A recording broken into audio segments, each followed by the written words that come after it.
छात्रों, आज इस कक्षा में हम आपका एक बार फिर स्वागत करते हैं।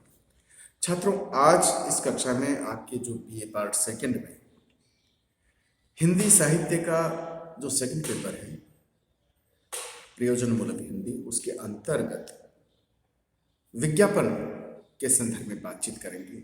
पिछली कक्षाओं में भी छात्रों हमने विज्ञापन के संदर्भ में आपसे बातचीत करने का प्रयास किया। हमने आपको ये बताया कि आज जो जनसंचार क्रांति का युग है, जनसंचार का युग है, चारों तरफ जनसंचार जो माध्यम है उनका प्रभाव आप चारों तरफ देख सकते हैं। समाज के हर कार्यकलाप पर इन जनसंचार माध्यमों का प्रभाव आप बखूबी देख सकते हैं। यही नहीं, हमने आपको यह भी बताया था कि आज के युग को विज्ञापन युग भी कहा जा सकता है, क्योंकि विज्ञापन आज व्यक्ति को इतना अधिक प्रभावित कर रहा है, या यूं भी कह सकते हैं कि व्यक्ति का जन्म से लेकर मृत्यु तक इस विज्ञापन प्रणाली से या विज्ञापनों से निरंतर सरोकार रहता है। ये जो विज्ञापन है यही तय करते हैं कि आप क्या खाएंगे, कैसे रहन सहन रहेगा आपका, किस तरह का आप व्यवसाय करना चाहते हैं, कहाँ प्रशिक्षण लेना चाहते हैं।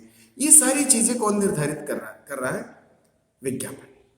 और आप वही करते हैं जो आप विज्ञापन सुनते हैं या देखते हैं। विज्ञापन में जो कुछ आप देखते या सुनते हैं वही आप अपने जीवन में करते हैं। आज व्यक्ति का अगर हम कहें कि सबसे बड़ा आदर्श कौन है, तो वो है जनसंचार के माध्यम, टीवी और रेडियो, फिल्म। ये जो इलेक्ट्रॉनिक माध्यम है और इन पर जो आप विज्ञापन देखते सुनते हैं, इनका आपकी मानसिकता पर बहुत जबरदस्त प्रभाव पड़ता है। और ये विज्ञापन उत्पादक और उपभोक्ता के बीच सेतु की भूमिका अदा करता है। ये उत्पादक और उपभोक्ता के बीच सेतु का कार्य करता है। विज्ञापन आज के आर्थिक स्पर्धापूर्ण युग में एक साधन ही नहीं जो उपभोक्ताओं या उत्पादकों की सेवा करता है, अपितु अच्छे व्यवसाय के रूप में विज्ञापन विकसित हो गया है। और अगर शाब्दिक दृष्टि से देखा जाए तो हमने आपको यह भी बताने का प्रयास किया है कि विज्ञापन ज्ञापन शब्द में वी उपसर्ग लगाकर बना है।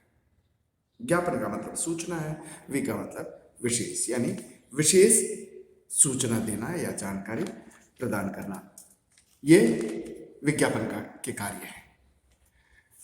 हमने इस पर भी प्रकाश डाला कि विज्ञापन का जो क्षेत्र है वो बहुत व्यापक क्षेत्र है। व्यक्ति प्रातः जब उठता है, उसकी आंखें खुलती है, तब से लेकर के रात को सोने तक वही कार्य करता है जो विज्ञापन में देखता सुनता है। तो विज्ञापन हर क्षेत्र, हर दृष्टि से आप हर चीज का विज्ञापन देख सकते हैं। इसका क्षेत्र बहुत व्यापक है। जैसे मैंने अभी आपको बताया था कि आपके रहन सहन, खान पान, आप नौकरी कहाँ करेंगे, कौन सा व्यवसाय चुनेंगे, ये सारा का सारा इसके क्षेत्र में है। इन सब पर आप विज्ञापन देख सकते हैं। तो इसका क्षेत्र भी बहुत व्यापकता लिए है। और जो इस व्यापक क्षेत्र में अनेक उद्देश्य इसके हम देख सकते हैं।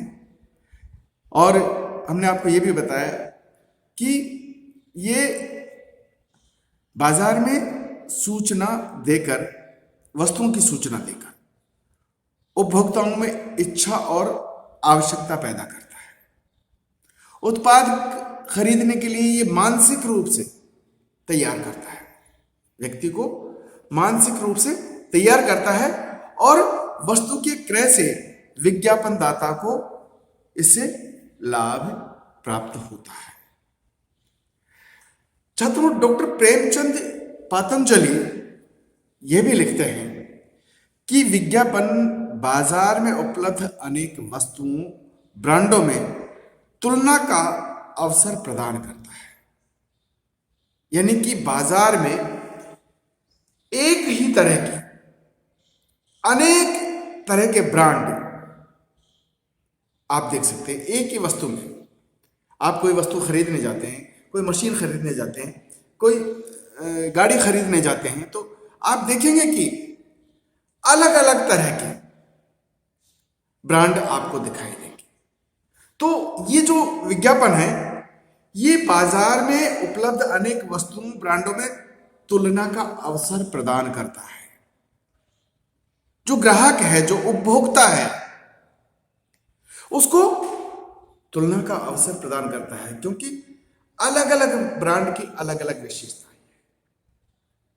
तो जो ग्राहक है, जो उपभोक्ता है, वो तुलना कर सकता है कि मुझे कौन सा ब्रांड चाहिए, कौन से ब्रांड की वस्तु चाहिए। तो ये विज्ञापन, जब अलग अलग ब्रांड के अलग अलग विज्ञापन है, तो जो उपभोक्ता है वो उन विज्ञापनों में उनको देखता सुनता है और वह तय कर लेता है कि मुझे किस तरह का ब्रांड चाहिए या कौन सा ब्रांड चाहिए। तो कहने का मतलब, वो विज्ञापन, जब अलग अलग ब्रांडों का विज्ञापन आप देखते सुनते हैं, तो आपको एक तुलना करने का अवसर मिलता है।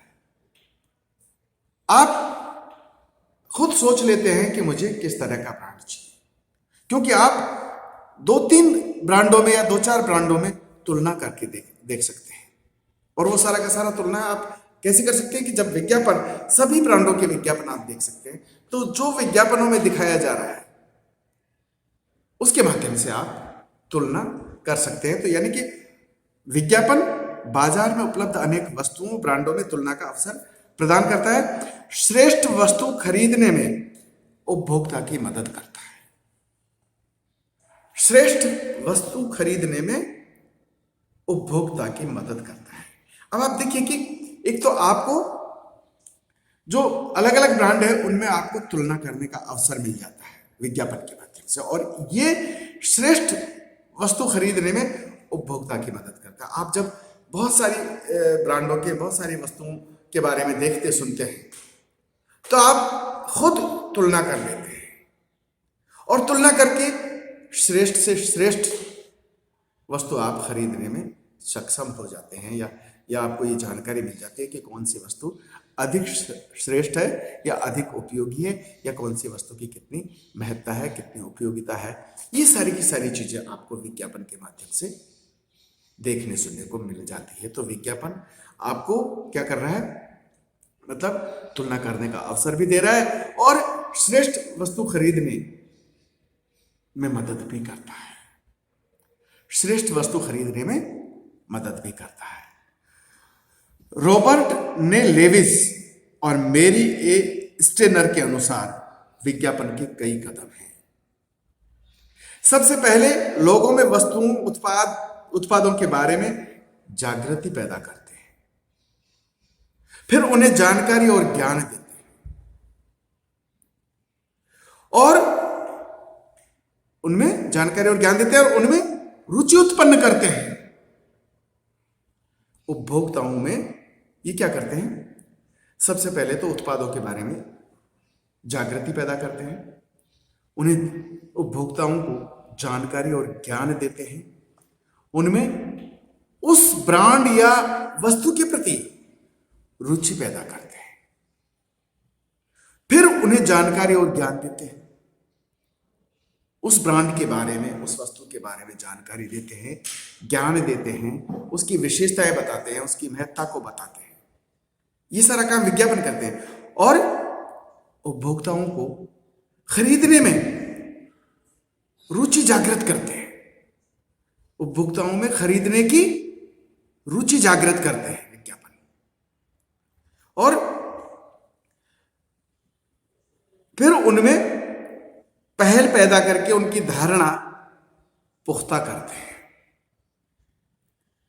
और अंत में खरीद और पुनः खरीद के लिए काम करते हैं, और अंत में खरीद और पुनः खरीद के लिए काम करते हैं। यानी कि और अंत में खरीद यानी परचेज और पुनः खरीद यानी कंफर्मेशन के लिए काम करते हैं। ये रॉबर्ट ने लेविस और मेरी ए स्टेनर की ये मान्यता है। छात्रों, विज्ञापन उत्पाद के पक्ष में, विज्ञापन उत्पाद के पक्ष में उपभोक्ताओं में विश्वास पैदा करते हैं।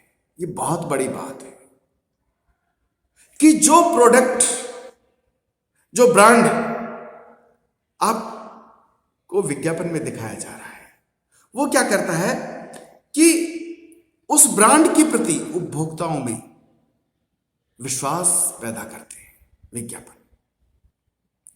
तो ये बहुत बड़ी बात है, क्योंकि जब उपभोक्ता में विश्वास पैदा होगा तभी तो वो उस वस्तु को, उस ब्रांड को खरीद पाएगा। इसलिए ये विज्ञापन क्या कर रहे हैं, उपभोक्ताओं में उस ब्रांड के प्रति, उस वस्तु के प्रति विश्वास पैदा करते हैं। इस तरह से आप देखेंगे कि EFL ब्रेज के अनुसार विज्ञापन का उद्देश्य उत्पादक को लाभ पहुंचाना, उत्पादक को लाभ पहुंचाना। EFL ब्रेज के अनुसार वो क्या कहते हैं कि विज्ञापन का उद्देश्य उत्पादक को लाभ पहुंचाना, उपभोक्ता को शिक्षित करना, विक्रेता की मदद करना, प्रतिस्पर्धा समाप्त कर व्यापारियों को अपनी ओर आकर्षित करना, और सबसे अधिक तो उत्पादक और उपभोक्ता के संबंध अच्छे बनाना है। ये जो EFL ब्रेज जो विज्ञापन के जो उद्देश्य हैं उनको लेकर के क्या कहते हैं कि विज्ञापन का उद्देश्य उत्पादक को लाभ पहुंचाना है, उत्पादक को लाभ पहुंचाना है और उपभोक्ताओं को शिक्षित करना है। वो उपभोक्ताओं को शिक्षित से तात्पर्य उस ब्रांड विशेष के बारे में जानकारी देता है, उस ब्रांड विशेष की विशेषताओं को बताता है, उसकी महत्ता को बताता है, और विक्रेता की मदद करता है। विक्रेता की मदद करना भी विज्ञापन का उद्देश्य है। और इसके अलावा प्रतिस्पर्धा समाप्त कर व्यापारियों को अपनी ओर आकर्षित करना, और सबसे अधिक तो उत्पादक और उपभोक्ता के संबंध अच्छे बनाना है। ये विज्ञापन के उद्देश्य बताए हैं इन्होंने। यह है विज्ञापन के उद्देश्य। छात्रों, यहां पर डॉक्टर प्रेमचंद पातंजलि के अनुसार जो विज्ञापन के उद्देश्य हैं उनको लेकर के डॉक्टर प्रेमचंद पातंजलि ने भी ये लिखा है कि विज्ञापन का उद्देश्य उत्पादक को लाभ पहुंचाना, उपभोक्ताओं को आकर्षित कर प्रभावित करना। जब उपभोक्ता आकर्षित होगा, और वो आकर्षित कब होगा, जब विज्ञापन में उस ब्रांड की या उस वस्तु की विशेषताओं को, उसकी महत्ता को बताया जाता है, तो उपभोक्ताओं को आकर्षित कर प्रभावित करना और सबसे अधिक उत्पादक और उपभोक्ता के संबंध अच्छे बनाना है। विज्ञापन का यह भी उद्देश्य है कि उपभोक्ता और उत्पादक और उपभोक्ता दोनों के बीच अच्छे संबंध स्थापित करने का कार्य भी विज्ञापन करता है। यानी कि उत्पादक और उपभोक्ता के संबंधों को अच्छा बनाना भी विज्ञापन का उद्देश्य होता है। तो छात्रों, आज के लिए बस इतना ही।